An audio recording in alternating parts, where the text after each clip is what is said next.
I'm so honored to be here. Chris reached out to us through one of my colleagues, Kevin, and kind of talked to us about the incredible community that you all are at Imladris. And I am happy to kind of introduce myself. Looks like we're having a little internet stuff for me. All right, are we? You are back. But yeah, Chris introduced us to the incredible community that is Imladris, and the work that you all do both in the faith space and in gaming. And we were just really pleased to be able to share some of our information. And I both work at Disability Belongs, which is a national disability organization, which we'll definitely talk to you all a little bit more about through this talk today. I am both a gamer and a Christian, who just happens to be a gamer and a Christian who works at this organization that does both faith and uh, uh, gaming and also disability work.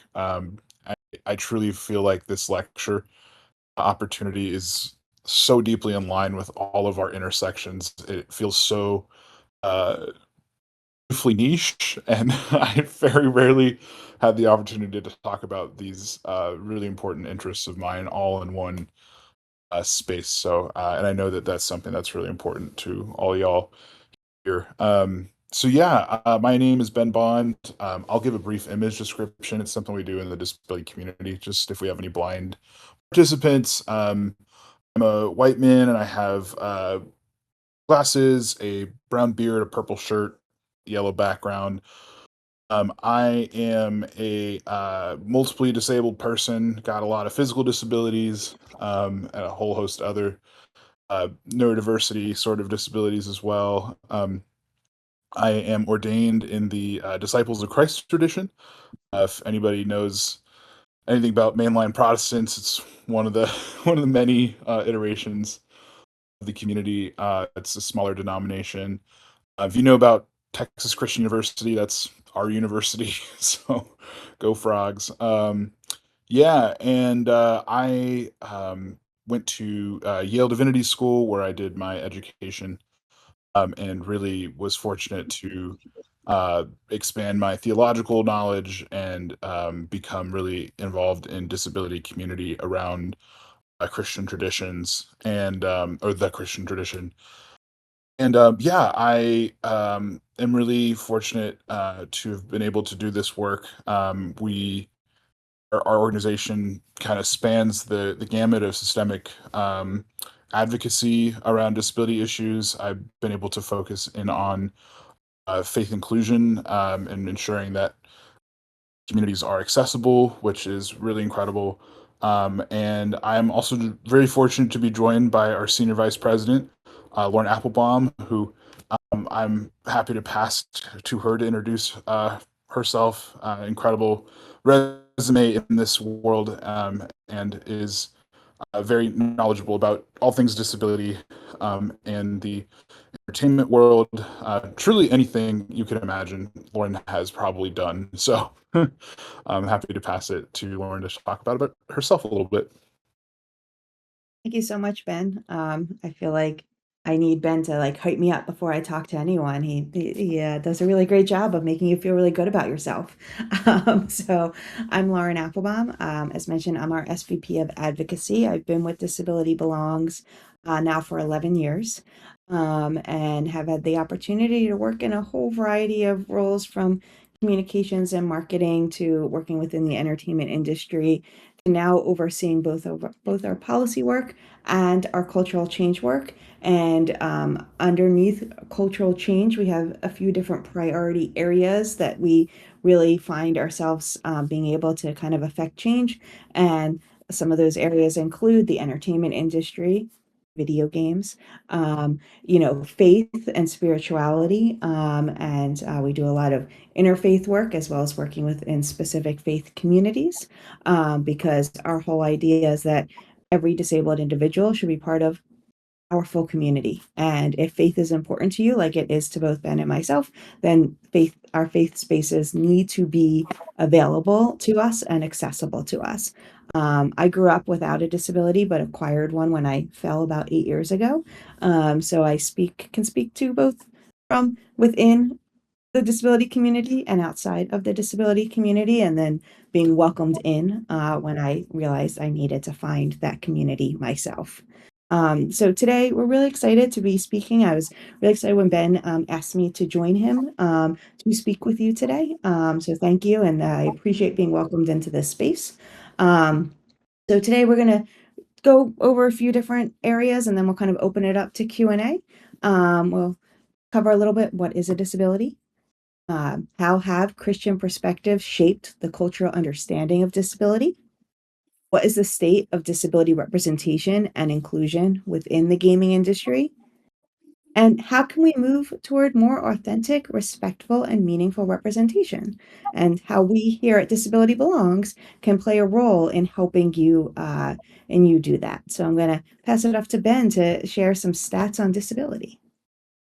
Absolutely. Thanks, Lauren. I think one of the things that is really important to always name right off the bat when talking about disability is that it's an identity that truly impacts every single person that is on this planet. I think if you do not have a disability yourself, you will absolutely have loved ones that have disabilities, and if you are fortunate to live long enough, you will experience the disability experience. So there's always regardless of like whatever familiarity you have with the topic, there's always a buy-in for all of us. We all have a stake in making sure that the disability community is cared for and feels a part of our larger communities and especially our faith communities.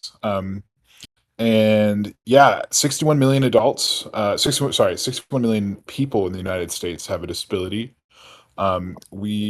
Which turns out roughly to be about 1 in 4 adults in the United States. So that means that at least two people on the call with a disability, but there's very likely to be more because we are in every facet of the world. And that includes a whole host of disabilities. The Americans with Disability Act essentially defines a disability as anything that limits one or more major life activity. So disabilities can be are often perceived as disabilities. So folks in wheelchairs, folks with uh, intellectual developmental disabilities, someone who has like Down syndrome or autism, someone who is deaf or blind. And they can also be some more like non-apparent disabilities, which include um, folks who have chronic illnesses or people who who have like chronic pain or issues that are uh, including like dyslexia or I have that particular disability as well. But it's a really broad umbrella. It is the largest legally protected minority group in the United States, and it's a community that anyone can become a part of at any time. So yeah, it's something that we at Disability Belongs also try to kind of stigmatize the word around disability. It's really just a neutral word to describe, a human experience, and that's why we have the name Disability Belongs, because we truly believe that disability belongs in every aspect of the human experience. Yeah, so that's a little bit about disability. About some of the stats of disability. I'm happy to pass it to Lauren to talk some more about disability. Great. Thank you so much, Ben. Um, and so we all here probably believe that it is really important from a moral perspective to be including everyone in what we do. However, I know that sometimes we work for folks who may not be thinking similarly. So oftentimes we'll talk about how much the disability community is valued. So the disability market is valued at more than $1 trillion, and this is according to stats from Nielsen. And so oftentimes, when talking about wanting to be more accessible and inclusive, I have in the past in conversations come across folks who say, well, it just costs too much money. So oftentimes we'll turn around and say, well, do you know how much money you're actually leaving on the table by not including the disability community? As Ben mentioned, 1 in 4 adults have a disability. When you include children, it is 1 in 5, because the older you get, the more likely you are to acquire a disability. And so we often will say that opening the inclusion umbrella is the right thing to do, as well as economically smart, given that the disability market is valued at more than $1 trillion. Um, and as Ben mentioned, becoming an ally now can make adapting to having a disability easier. May we all live long enough that maybe our hearing or vision just aren't the same as when we were younger. That tends to happen as we grow older. And so people often say, may you be lucky enough to live long enough to acquire a disability. And so whether it's ourselves, family members, friends, it is likely to occur. And so I'm going to pass it back to Ben for him to share a little bit about what is the history of disability with the church. Absolutely. Thank you, Lauren.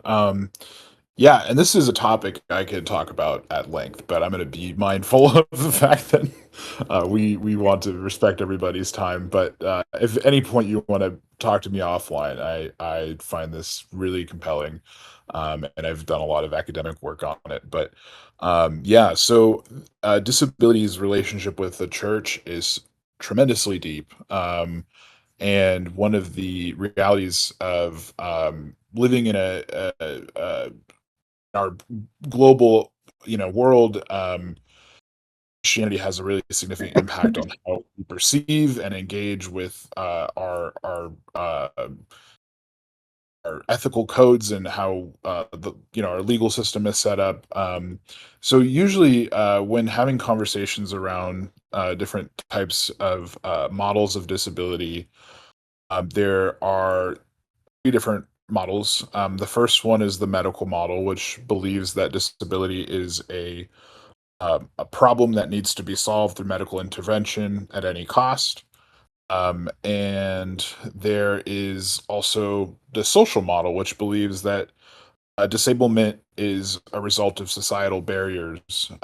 So, for example, someone using a wheelchair is not necessarily has a necessarily a deficit if they can't get into a building. The problem is that there is not a wheelchair ramp for someone to get into the building. It's not the personal moral failing of the disabled person. And that, like, this social model really believes that disability is a neutral human experience. Not It doesn't diminish the societal or like physical medical pain that someone may encounter through disability, but it is just acknowledging it as any other identity. Yeah, and one of the really important models that doesn't always get talked about in broader conversations about disability, but is deeply influenced by the Christian tradition, is called the moral model. So the moral model of disability has a history that is rooted in a lot of scriptural interpretation, especially around the healing narratives within the Gospels, and even the Jewish scriptures within the Christian tradition that have a lot of perspectives around the idea of disability being connected to the idea of sin or morality or collective failure. It's actually a thing that is not just limited to the Christian tradition, though, as well. Even in Eastern traditions, we see karmic repercussions being utilized as meaning making around disability. So, what emerges from some of those models is the idea that the disability someone has as a result of individual sin or familial collective moral failing, and that is like not necessarily that is still like a live interpretive conversation in the kind of biblical interpretation and how people perceive that. Many Christian scholars and disability scholars have conversations about what was going on in those texts, and what are the broader contexts, and what are some interesting ways in which things have been interpreted throughout history, that broadens that understanding and isn't so rooted in just this idea that this is a um, something that needs to be uh, uh, s- discriminated against, or needs to have perspectives that could be potentially harmful to the disability community, because there are so many disabled Christians. There's so many disabled people who are involved in faith communities. If you really want to dive deep into that, there's some great books. One is "My Body Is Not a Prayer Request" by Dr. Amy Kenny, who talks about kind of these broader theological issues that I won't dive too deep into today, but it does have an impact on how people perceive their disability identity. And in the Christian context, it's a really helpful framing for understanding where disability identity can be brought in. And because disabled people are present throughout the Gospels, throughout all the different scriptures, so having those conversations is really important. Some common disability tropes that we see are centered around some like healing narratives, and like this perspective that charity is the way to approach disability, or pity. It's called the charity model, um, and that is like really well intentioned and comes from the ancient Christian traditions around providing those for those who are less fortunate, or who have challenges in life. So I'm trying to kind of be considerate of that reality, that disabled folks are also fully human and fully part of the collective. And so that try to see that as reframing as like a mutually beneficial endeavor. Seeing kind of disability as a metaphor, so like even talking about like spiritual blindness, or and trying to mindful of those things in the context of faith communities. But yeah, some of the really great ways to ensure that disabled people in the disability community are supported in faith contexts is to ensure that disabled people are in positions of leadership, to talk about disability regularly in faith communities and faith spaces and professional settings, to kind of destigmatize and demystify, and create inclusion opportunities, and provide regular educational opportunities for leaders. In the particular context of gaming as well, thinking about authentic representation of disabled characters in your games is really an incredible way to kind of shift culture and help people think about these issues in ways they may never have thought of before. But yeah, it's a little bit about the uh, context within the Christian with disability in the church, and I'm happy to pass it to Lauren to talk a little bit more about that gaming and entertainment angle of the disability work that we do as well. Thanks, Ben. And then after I talk, we'd love to know any questions that you may have, anything that um, piqued your interest as Ben was speaking or as I speak, that we can go into deeper detail, or just, whatever may be on your mind. So I have had the great opportunities to be able to speak to a lot of the major entertainment companies. And oftentimes, we are trying to ensure, all this inclusion from multiple angles. And so specifically when we're talking about video games, nearly 1 billion gamers worldwide have a disability. So in terms of people who actually are playing video games, um, a lot of stats show that by 2029, there will be nearly 3 billion gamers worldwide. Some studies show that individuals with disabilities make up around 20% of the gaming population, while others say 30%. And even another says around So about between 20 and 30%. And then another study shows that around 45% of individuals with disabilities play video games.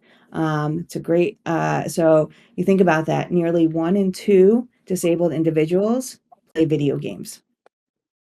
However, gamers as a whole viewed disabled characters as the least represented group. Just 18% of video games include disabled characters in their trailers, as reported from a study that reviewed 108 trailers. Just 1% of all characters shown were a playable disabled character. More than half of disabled gamers want better representation in the games that they play. However, gamers with disabilities often still face persistent barriers. 81% say that they can't access all features because they're not accessible. 39% say that they are forced to abandon their favorite games because of accessibility. However, gamers with disabilities, we want to play. More than a fifth feel empowered while gaming, while 40% says gaming gives them a sense of escapism.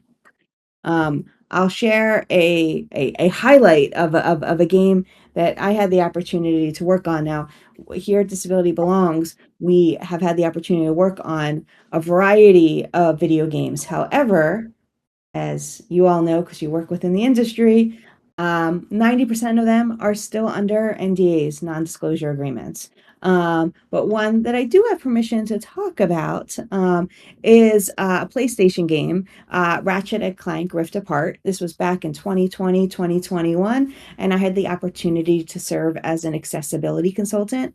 And it was really exciting to work with them because the game not only included a central character who had a prosthetic, but it was also an industry leader as a game in terms of accessibility for actual video gamers, disabled gamers to use to play the game. So it was really nice to be able to see both the representation and the accessibility. And honestly, that's what we're looking for, and that's what we want to help you all with.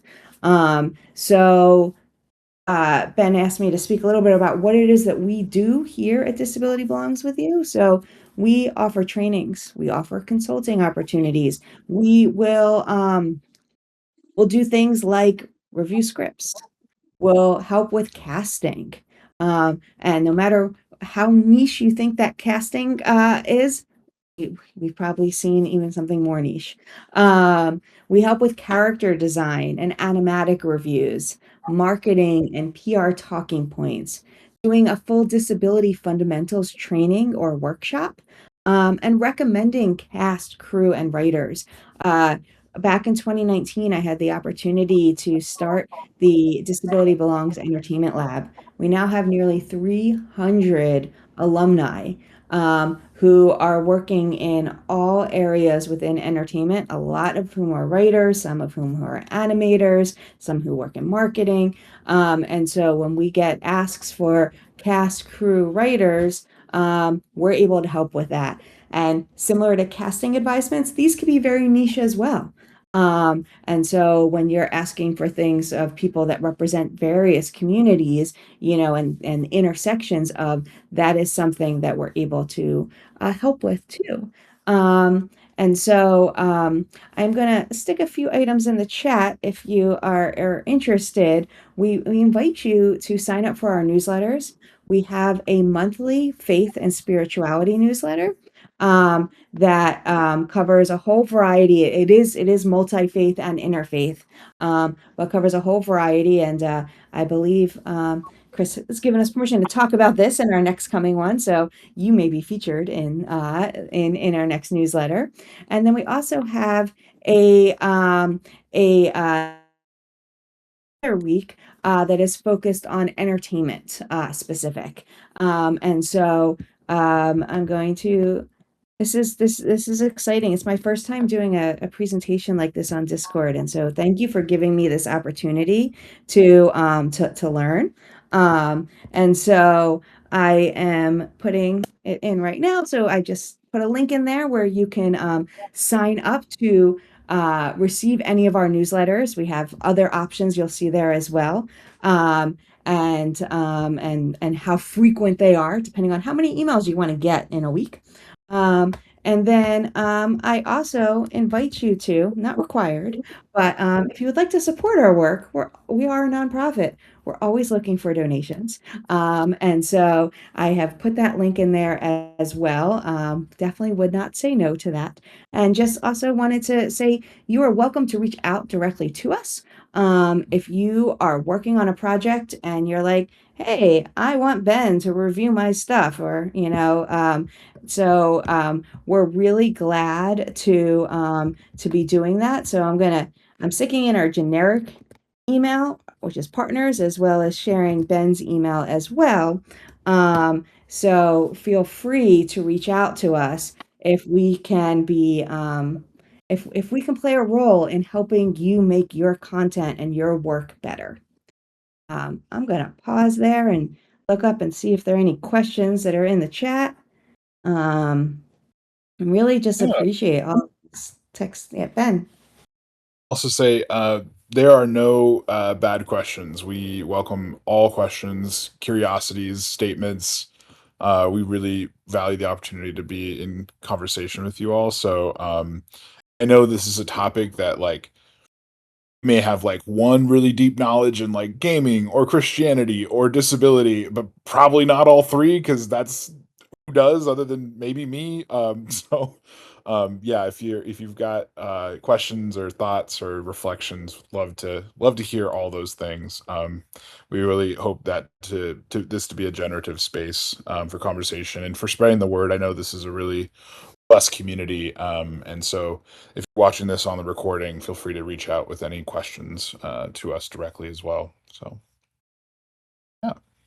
Okay, we got Chris saying, I realize this isn't an entirely fair question, but if there are one or two main categories of disability we could support, what would you suggest? Oh, that's an interesting question. Yeah. I think like your point, like we try not to hierarchy disability stuff because it's definitely a really robust community. I'm curious, Lauren, you know a lot of the statistics around disability, specific disabilities categories representation. I feel like your expertise might lend to like what would be helpful to see more representation of. I think maybe also just expanding beyond just some of the more commonly known disabilities just for education purpose would be my initial response. But I'm curious what your thoughts are, Lauren, if you have any. Uh, Yeah. You riffed it long enough to let me think a bit. And so honestly, what I love is when there is a game out there that is not necessarily, disability specific. It's just, already has a great following. And then we add in some representation. And it doesn't even need to be like a lead playable character. It can even just be the background characters that we're constantly seeing in, just in daily life scenes. So I think that that's something, and it's usually easier to kind of think about who are those, non-playable characters, who are those, ones that are just kind of always in the background, to kind of animate some of them to have, some sort of visible disabilities. It's because it just gets people thinking about like, oh, disability belongs. We are part of every aspect of community. It can just be, and I also think um, of who we see represented having a disability. Oftentimes, we'll see really great representation of child characters having a disability. We'll see really great things in like games for preschool and children, and I feel like honestly they're leading the way there. But it's always the children. What about parents? What about teachers? What about the adults that have such influence over children's lives as they're kind of growing up to be good human beings? So honestly, I'm not picking a specific disability here, but I'm thinking about what types of characters, we would want to see having disabilities. And I think those adults that are playing roles, and shaping children's lives. And then obviously for we all know many adults, we're playing games, and so to be able to see ourselves represented and to then also see others with disabilities out there that if you have no personal connection to disability but you're just seeing it, you're more likely when you do run into someone who has a disability of connecting to them, is kind of what I where are some areas where I would suggest. And then also majority of folks who have disabilities have non-apparent disabilities, so thinking about how we can have some sort of inclusion of disability even for when we can't see it. And that obviously can be in some of the gameplay and some of the text, some of the storylines, where we can kind of we've worked on trying to include dyslexia, for example. And so where it can just be, kind of simple conversation in there, but not being a focal point and just realizing, oh gosh, this character, this I love playing this, and I never even realized that like they also have a learning disability or something, kind of going something like that. I think that's a really good point, Lauren. And some of the things we talk about too is just um with like it's really valuable to have disability as like a focal point of the storyline, and it's also really helpful to have disability just kind of normalized. And if you've got someone who is working as a grocery store clerk in your game, like they might as well like have some sort of disability and be in that role and demonstrating that like disability is a normal part of every everyday life. And so it's I think it's a both and of like making sure that we have opportunities to really zero in on particular disability experiences, as storytellers, and also like really taking as broad a stroke broad strokes with it as possible is really great as well. Also seeing in the chat that questions around do we do much work with Christian made games? We've not had that opportunity yet, but we would love to. And it's yeah, great to see shining examples of accessibility representation in the secular space, but wondering if there are Christian made games done well. And I know I see Chris in the chat also sharing the work on the game that they're a part of with the prosthetic arm, which is fantastic. And yeah, including vitiligo as well. But yeah, no, vitiligo is often under the disability umbrella as well. So there's a lot of what's the word, congenital uh, realities that come with vitiligo. So yeah, that is definitely yeah. If there are Christian made games you all would like work with us on, please please feel free to reach out. Um, Question: there's a coffee shop chain. I don't remember the name, but they specifically hire people with Down syndrome as employees. But I've seen them wrestle with the question of how, when, if it's inclusive, when it actually comes off as taking advantage. Thoughts? There's always like live questions around how best to approach disability inclusion, especially in the workforce. I mean, I'm sure within the gaming industry, there are a lot of barriers for a lot of different types of disabilities, and also there may be overrepresentation of certain disabilities in the gaming space as well. But yeah, figuring out how best to include disabled people in the workforce is a continual question. There's a number of different coffee shops too that I know that like Biddy and Bose and a few others that ensure the making sure that disabled folks have access to meaningful employment. Yeah, it's a very multifaceted question, and I actually do some work in the policy world as well, where we have questions about workforce development. So yeah, Biddy and Bose, yeah. Yeah, we've contracted with them at certain conferences that I've worked with. So yeah, it takes many different creative solutions to approach disability inclusion. And for many who are in that space, they find it really powerful and meaningful.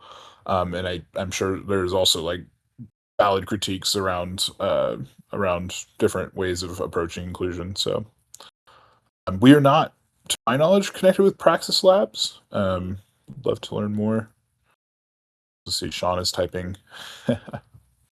that we are not. And so to the question before of, looking for great examples within Christian made games, we would love to hear from you all and your colleagues if you have ones that we should be aware of. As I mentioned, we have the variety of newsletters that we do.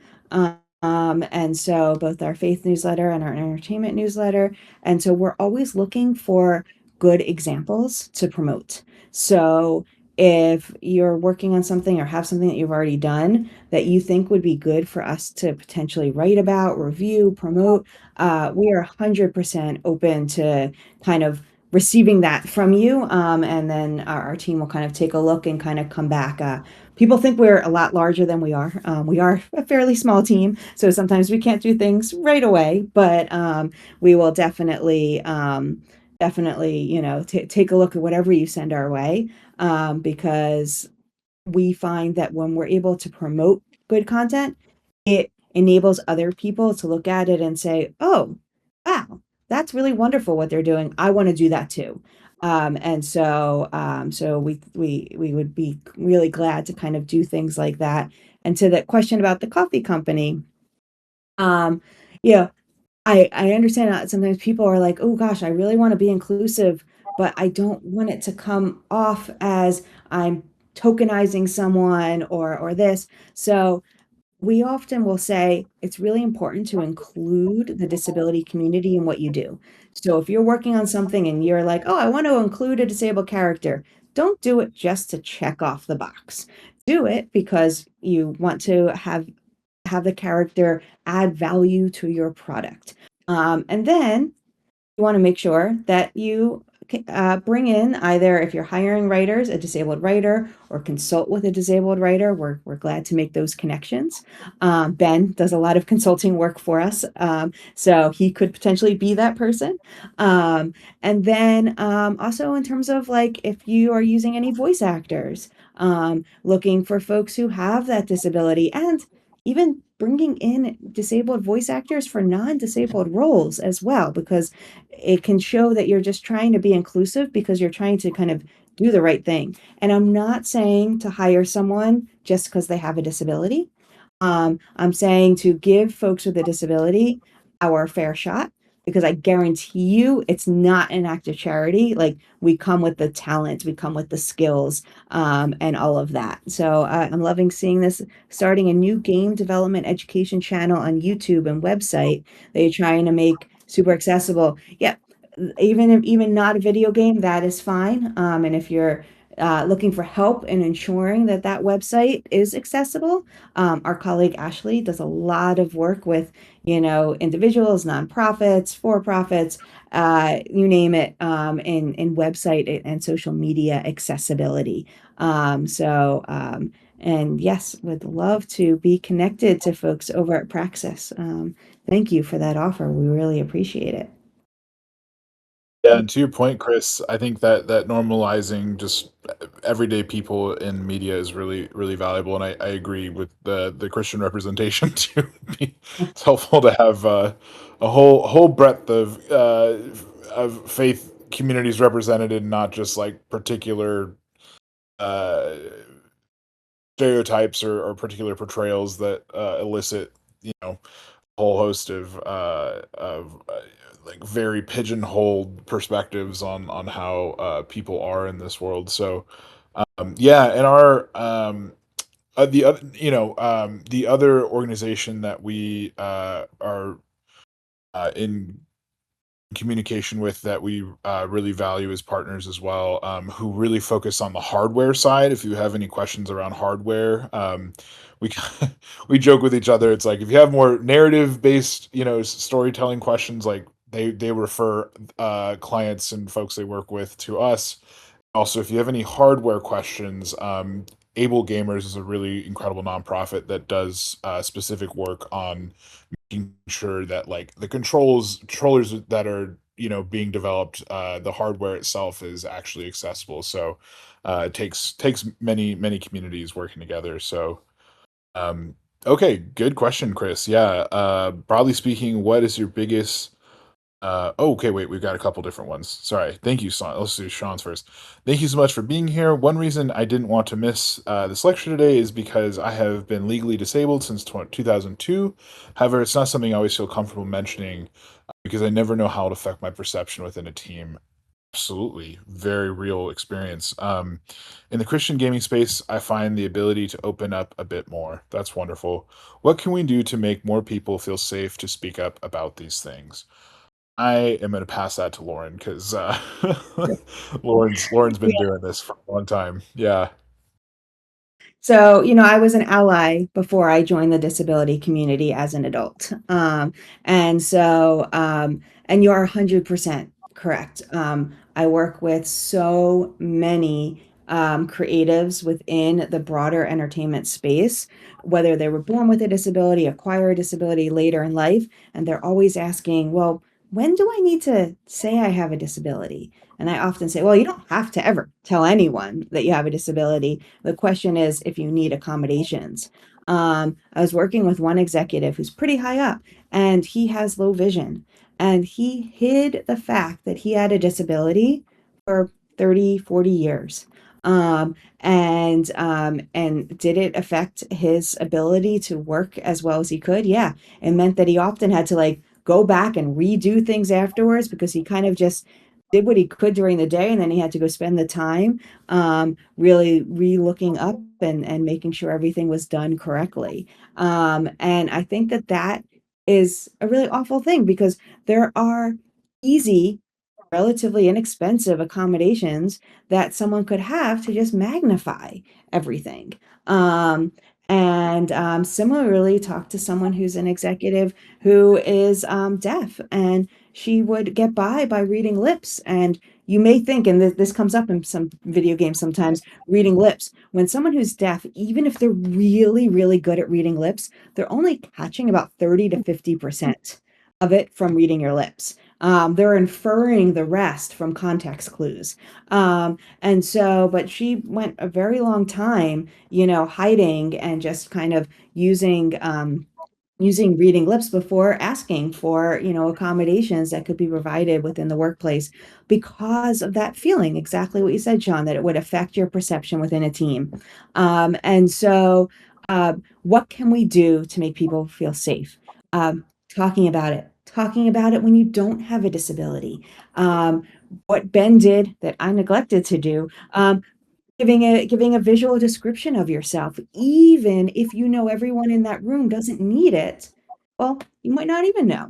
I was talking to a congregant a few weeks ago, and her hearing has gotten worse because she's just gotten older, but she didn't know how to tell people, and so she didn't need help before. But now at services, at meetings, she's often needing, amplification and looking for help and figuring out how to do that. So even if you assume that everyone on your team doesn't need an accommodation, that could change in a second.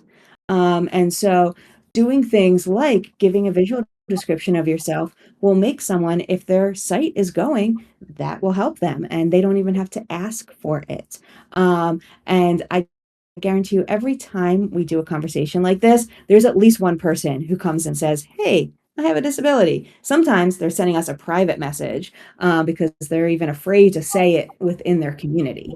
And so I think bringing in speakers like us, bringing in people who can kind of talk about it, it will help normalize, as Chris's comment, to just really make disability a part of everyday life and not a negative part. And so really just trying to talk about it in a neutral and or positive way. And so I commend you, Sean, for sharing that with everyone here today.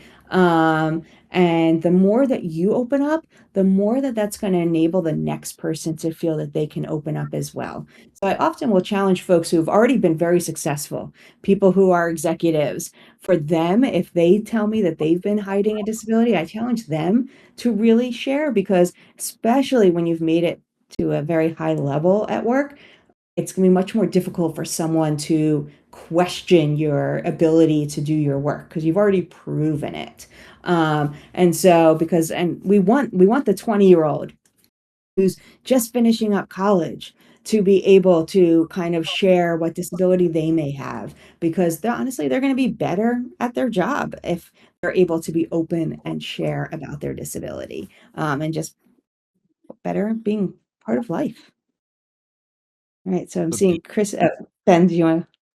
That's a beautiful response, Lauren. I also add, I'm so happy to hear that in like the Christian gaming space, you're finding the ability to open up a bit more to be feasible and welcoming. I think one of the beautiful things about faith communities, and including the, especially sometimes the Christian tradition, it's about how we are all part of God's creation and we are loved as we are. And I think that when faith communities can be those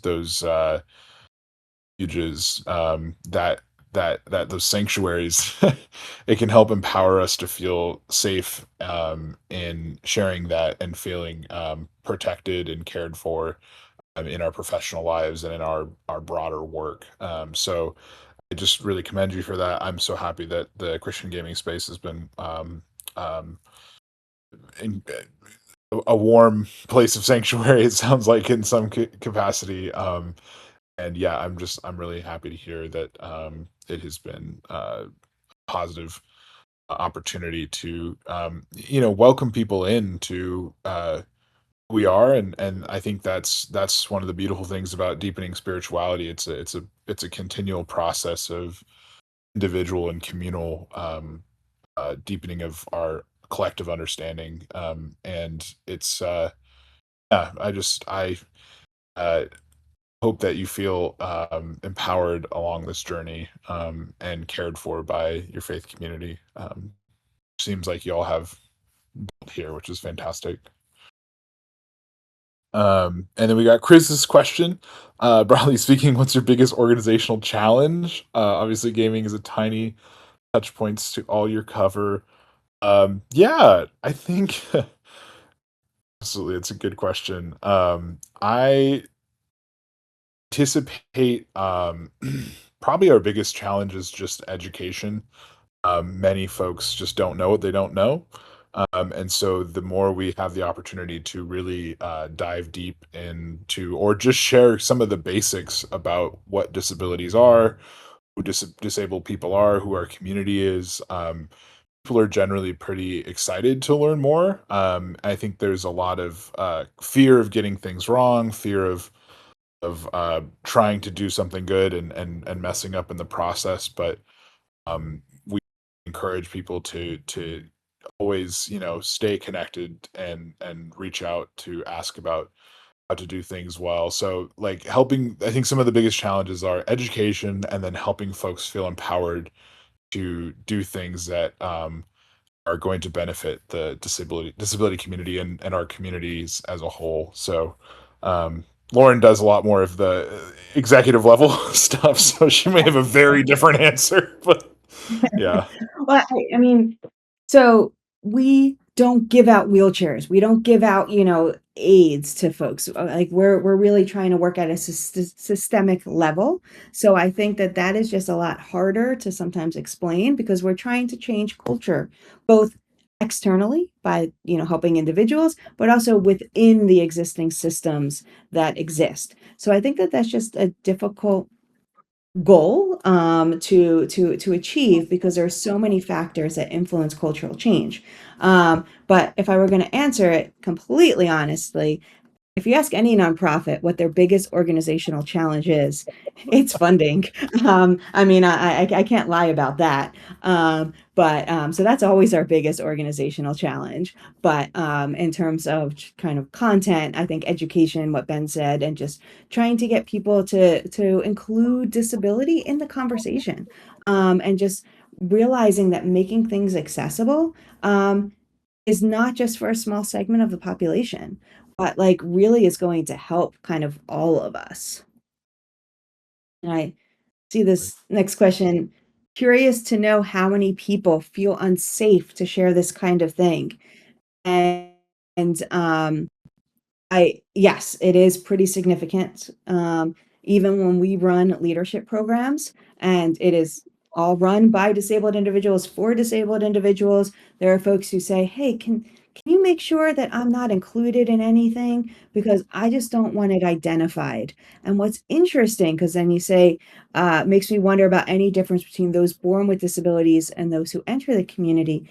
I find it sometimes interesting that it can be disability specific. And if you don't know, cancer is covered by the Americans with Disabilities Act. And cancer, you would think, would be something that would be generally accepted in life, as because unfortunately so many people have cancer. But it often is our fellows who have cancer who are trying to keep that private, who don't want people to know. And then, but in terms of people who kind of keep things, it can be both people who are born with or those who enter.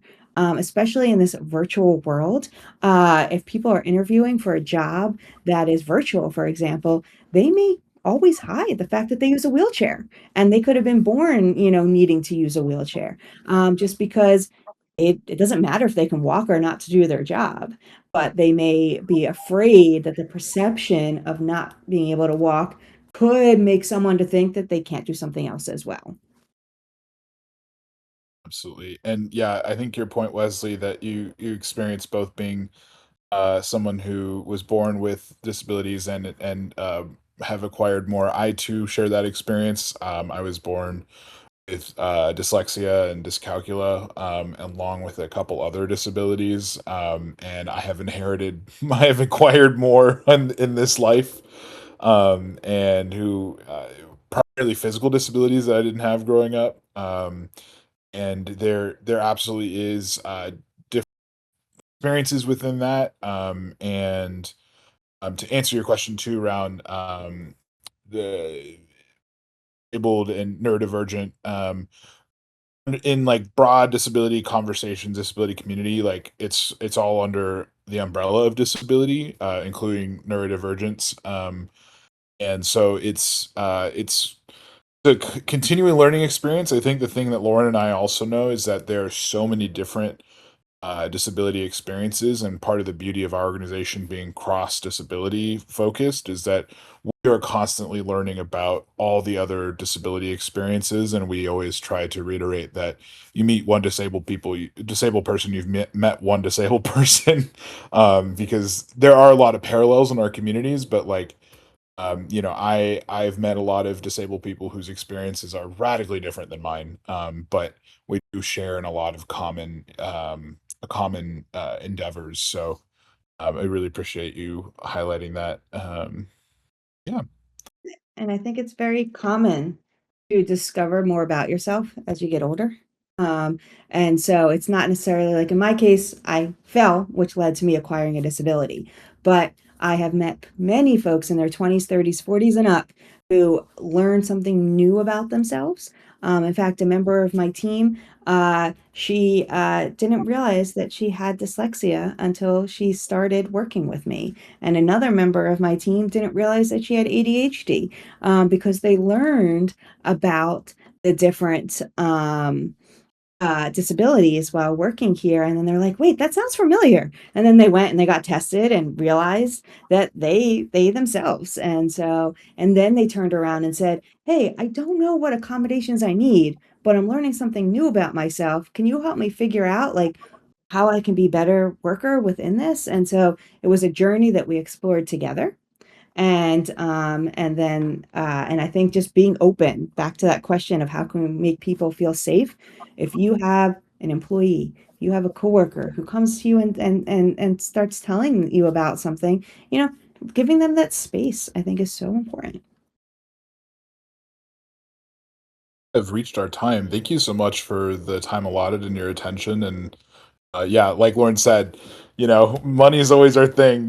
We got to worry about as an organization. So if you want to hire us, we're very happy to work with you all. And it's just been an absolute pleasure to get to know you all. And we really deeply love being a part of the creative process.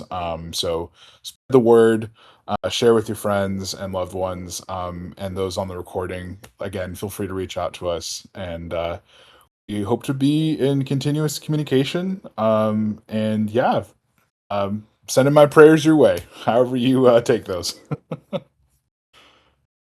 Thank you very much for having us.